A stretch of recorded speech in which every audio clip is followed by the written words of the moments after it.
Munugode MLA Rajagopal Reddy వినూత్న రీతిలో నియోజకవర్గ వ్యాప్తంగా కూడా విలేజ్ డెవలప్మెంట్ కమిటీలు వేసి కూడా నియోజకవర్గాన్ని పూర్తి స్థాయిలో ఆదర్శంగా తీర్చిదిద్దుతానికి కూడా కంకణం కట్టుకోవడం జరిగింది. ముందు ఎన్నికల హామీలో భాగంగా ప్రతి గ్రామంలో కూడా బెల్ట్ షాపులన్నీ పూర్తిగా నిర్మూలిస్తామని కూడా ఆ నియోజకవర్గ వ్యాప్తంగా కూడా ఒక ప్రచారం అయితే నిర్వహిస్తున్నారు. మనతో మాట్లాడడానికి ఎమ్మెల్యే రాజగోపాల్ రెడ్డి ఉన్నారు. చెప్పండి, మొదటగా మీరు నియోజకవర్గంలో పూర్తిగా బెల్ట్ షాపుల నిర్మూలనని కంకణం కట్టుకున్నారు. ఏంటి ఈ పరిస్థితి?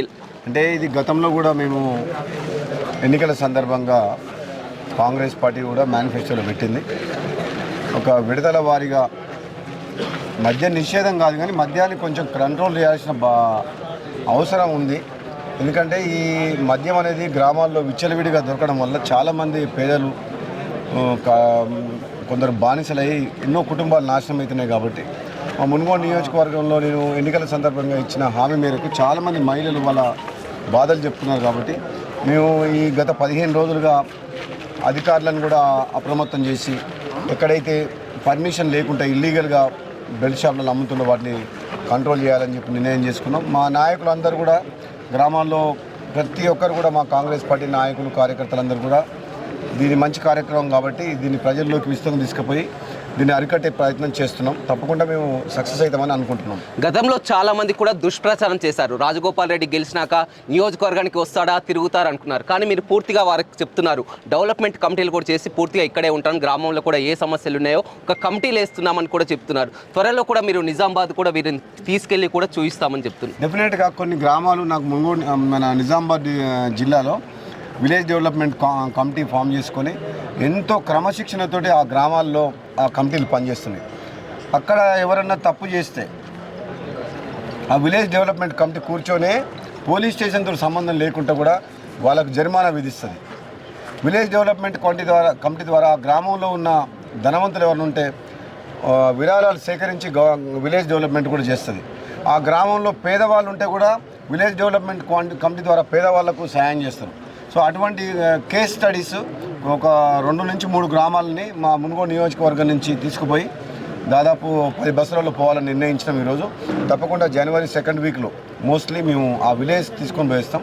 అక్కడ గ్రామాల్లో ఏ విధంగా ఎన్నో ఏండ్లుగా ఆర్మూరు డివిజన్లో కొన్ని గ్రామాల్లో ఆర్మూరు నియోజకవర్గం, బాల్కొండ నియోజకవర్గాల్లో నా దృష్టికి వచ్చినాయి. కాబట్టి మా మునుగోడు నియోజకవర్గంలో కూడా కొన్ని కార్యక్రమాలు చేపట్టాలంటే వాళ్ళ ఏ విధంగా పద్ధతులు అవలంబిస్తూ స్టడీ చేసేందుకు పోవాలని నిర్ణయించుకున్నాం. ఇక రాష్ట్ర రాజకీయాలకు వద్దాం. మీరు అసెంబ్లీలో కూడా మొత్తం ఈ 10 ఏళ్ల కాలంలో బీఆర్ఎస్ ప్రభుత్వంపై శ్వేతపత్రం విడుదల చేయడం జరిగింది. కానీ నిన్న బీఆర్ఎస్ వర్కింగ్ ప్రెసిడెంట్ శ్వేతపత్రం విడుదల చేసి మేము అప్పు చేసింది 3 లక్షల కోట్లు అయితే మీరు 6 లక్షల కోట్ల అప్పులు చేశామని కేవలం అప్పులే చూస్తున్నారు. కానీ మొత్తం కూడా ఒక 50 లక్షల కోట్ల ఆదాయ మార్గాలను కూడా చూపించాం మా ఆస్తిని కూడా అని చెప్పి కేటీఆర్ చెప్తున్నారు. మీరేమంటారు? ఇప్పుడు 3,17,000 అని చెప్పేది ఏంటంటే స్టేట్ గవర్నమెంట్ అప్పు, ఆ ఎస్పీవీలు స్పెషల్ పర్పస్ వెహికల్ కార్పొరేషన్స్ సపరేట్గా క్రియేట్ చేసిండ్రు అప్పు కోసం అని చెప్పి.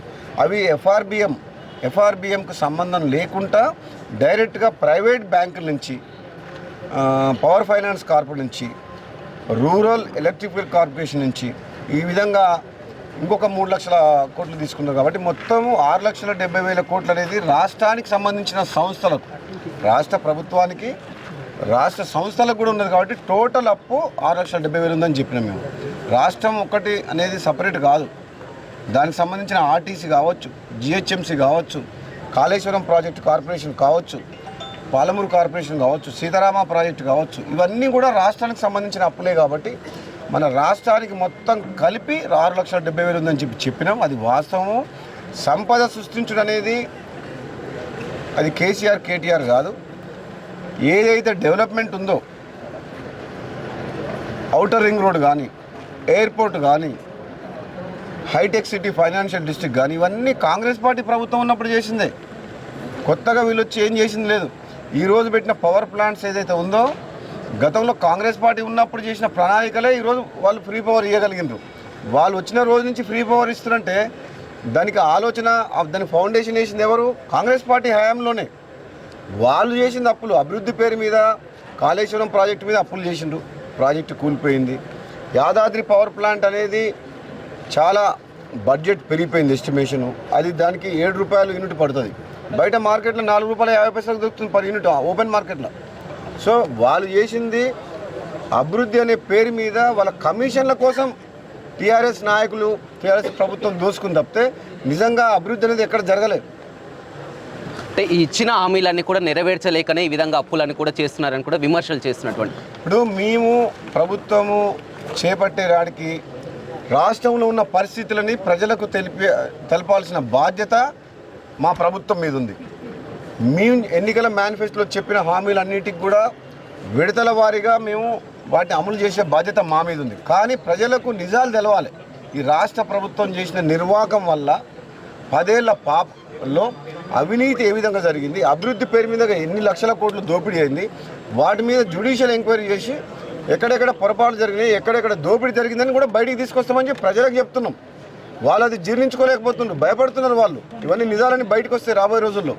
ఇక చివరిగా నియోజకవర్గంలో చూసినట్లయితే ఏళ్ల తరబడి కూడా ఏదైతే సాగునీటి ప్రాజెక్టులు పెండింగ్లో ఉన్నాయో అవన్నీ కూడా పూర్తి అయ్యే తప్పకుండా. ఇప్పుడు చెర్లగూడెం రిజర్వాయర్, కృష్ణరాంపల్లి రిజర్వాయర్, ఉదయం సముద్రం ప్రాజెక్టు, డిండి లిఫ్ట్ ఇరిగేషన్ స్కీమ్ కంప్లీట్ కావాలంటే పాలమూరు రంగారెడ్డి ప్రాజెక్టుకు ఫస్ట్ ఎన్విరాన్మెంట్ క్లియరెన్స్ లేదు, సిడబ్ల్యూసి పర్మిషన్ లేదు. ఎక్కడి నుంచి హెడ్ వర్క్స్ అంటే సోర్స్ ఆఫ్ వాటర్ నార్లాపూర్ నుంచి తీసుకురావాలన్నా వట్టెం రిజర్వాయర్ నుంచి తేవాలన్నది ఇంతవరకు డిసైడ్ కాలేదు. సో ఇటువంటి కొన్ని టెక్నికల్ సమస్యలు ఉన్నాయి, కొన్ని డిసిషన్స్ ఉన్నాయి. ఉత్తమ్ కుమార్ రెడ్డి గారు ఇరిగేషన్ మినిస్టర్ గారు మేము అందరం రివ్యూ చేసినాం. నల్లగొండ జిల్లా ప్రాజెక్టుల గురించి మీ అందరికీ తెలుసు. ఆల్రెడీ నల్లగొండ జిల్లా ప్రాజెక్టుల గురించి 5 మంత్రులను కలిపి ఈ జిల్లాని సస్యశ్యామలం చేయాలంటే ఎస్ఎల్బీసీ సొరంగ మార్గం తొందరగా కంప్లీట్ చేయాలి, డిండి లిఫ్ట్ ఇరిగేషన్ కంప్లీట్ చేయాలి, మిగతా ప్రాజెక్టులు కూడా కంప్లీట్ చేయాలని చెప్పి నిర్ణయం చేసినాం. తప్పకుండా మా జిల్లాకు, ఉమ్మడి జిల్లాకు ఉత్తమ్ కుమార్ రెడ్డి గారు ఉన్నారు కాబట్టి తప్పకుండా ఈ జిల్లాని రాబోయే 5 ఏళ్ల కాలంలో ఇరిగేషన్ ప్రాజెక్టులన్నీ కంప్లీట్ చేసి ప్రతి ఎకరానికి సాగునీరు ఇస్తాం. ముఖ్యంగా ఈ మునుగోడు నియోజకవర్గంలో 2.5 లక్షల ఎకరాలకు సాగునీరు వచ్చే అవకాశం ఉంది. తప్పకుండా నేను ఒక కమిట్మెంట్ ప్రకారం నన్ను ప్రజలు గెలిపించారు కాబట్టి ఈ ప్రాంత రైతాంగానికి హామీ ఇస్తున్నా. మీరు కొంచెం ఓపిక పట్టండి. రాబోయే 5 ఏళ్ల కాలంలో ఇరిగేషన్ ప్రాజెక్ట్స్తో పాటు రోడ్ నెట్వర్క్ కానీ, ఇండ్లు కానీ, గవర్నమెంట్ హాస్పిటల్స్ కానీ, గవర్నమెంట్ కాలేజ్ కానీ, స్కూల్స్ కానీ, సంక్షేమ పథకాలు కానీ అన్నీ కూడా మన మునుగోడు ప్రజలకు అందుతాయి. నేను ఒక కమిట్మెంట్ తోటి పనిచేస్తే ఈ మునుగోడు నియోజకవర్గాన్ని డెవలప్ చేయాలని ఆలోచన ఉంది. కాబట్టి ఇవన్నీ చేసే సమయం రాబోయే 5 ఏళ్ళు వాళ్ళ కాలం సరిపోతుంది మనకు. అదేవిధంగా ఈ మద్యపాన నిషేధం విషయంలో కూడా మీరందరూ కూడా నాయకులందరూ కూడా మునుగోడు నియోజకవర్గ నాయకులందరూ కూడా మాకు సహకరిస్తుంటారు. తప్పకుండా డిపార్ట్మెంట్, ఎక్సైజ్ డిపార్ట్మెంట్, పోలీస్ డిపార్ట్మెంట్ని కూడా కోరుతున్నాం. ఇల్లీగల్గా ఎవరైతే అమ్ముతున్నారో ఈ మద్యాన్ని అరికట్టాల్సిన బాధ్యత, సామాజిక బాధ్యత మా అందరి మీద ఉన్నది. ఒక డిపార్ట్మెంట్ మీద కాదు, ప్రతి ఒక్క పౌరుని మీద ఉన్నది. ఇది ఎన్నో కుటుంబాలు నాశనం అవుతున్నాయి కాబట్టి తప్పకుండా బెల్ట్ షాపుల విషయంలో మేము చాలా కఠినంగా వ్యవహరించి ఎన్నో కుటుంబాలని కాపాడాలని నిర్ణయం చేసుకున్నాం. త్వరలో ఎంపీ ఎన్నికలు కూడా రాబోతున్నాయి. ఎంపీ ఎన్నికలు ఎలా ఉండబోతుంది కాంగ్రెస్ పార్టీ? నాకు తెలిసి 16 సీట్లు ఈసారి కాంగ్రెస్ పార్టీ స్వీప్ చేస్తారు తెలంగాణలో. అంటే కేసీఆర్ మొన్న దెబ్బతిన్నాం, ఖచ్చితంగా ఎంపీ అత్యధిక స్థానాలు గెలుచుకుంటామని ఆయన నాకు తెలిసిన పార్టీ కేసీఆర్ రిటైర్డ్ అయితే బెటర్, ఫామ్ హౌస్ పోయి ఇప్పటికైనా. కేటీఆర్ అమెరికా పోతే బెటర్. హరీష్ రావుకి అయితే ఆ పార్టీ ప్రాముఖ్యం లేదు కాబట్టి డెఫినెట్గా కాంగ్రెస్ పార్టీకే ఫ్యూచర్ ఉంది తప్పితే ఇక్కడ తెలంగాణలో బీఆర్ఎస్ పార్టీ ఎప్పుడైతే భారత రాష్ట్ర సమితి అని పేరు పెట్టిర్రో అప్పుడే ఖతమైపోయింది వాళ్ళ పని.